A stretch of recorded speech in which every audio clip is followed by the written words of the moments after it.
மொட்டை மாடியில் திராட்சை தோட்டம் அமைத்து சாதனை படைத்துள்ளார் இல்லத்தரசி ஒருவர். அது குறித்த ஒரு செய்தி தொகுப்பை இப்பொழுது பார்க்கலாம்.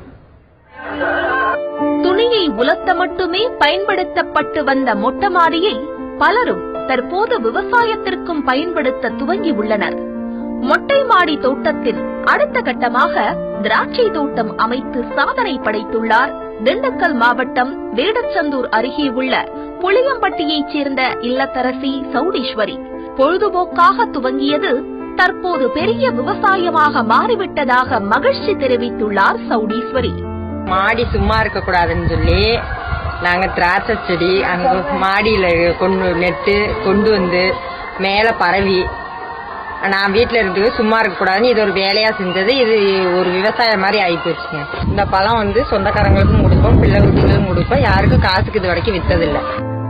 இயற்கை உரங்களை பயன்படுத்துவதால் அதிக மகசூல் கிடைத்து வருவதாகவும் குடும்ப உறுப்பினர்கள் அனைவரும் திராட்சை தோட்டத்தை பராமரிப்பதில் ஈடுபட்டுள்ளதாகவும் சௌடீஸ்வரி கூறியுள்ளார்.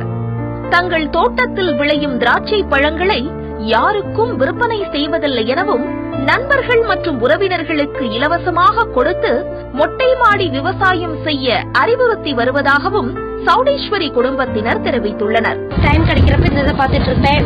வீட்டை சுத்தி இடம் இல்லாதனால வீட்டை சுத்தியே செவத்து பக்கத்துல இருக்கிறதெல்லாம் ஓட்ட போட்டு செடி நட்டு வச்சுட்டு இருக்கோம். சுத்தி வர கோயிலுக்கெல்லாம் இது ஃப்ரீயா கிடைத்தாரோம். இதுல ரொம்ப ஆர்வமா இருக்கு. இந்த செடியிலும் நிறைய தடவை சாகுபடி நல்லா வந்திருக்கு. நாங்க எங்களோட பலன் வீண் போகாத அளவுக்கு இது நல்லாதான் இருக்கு.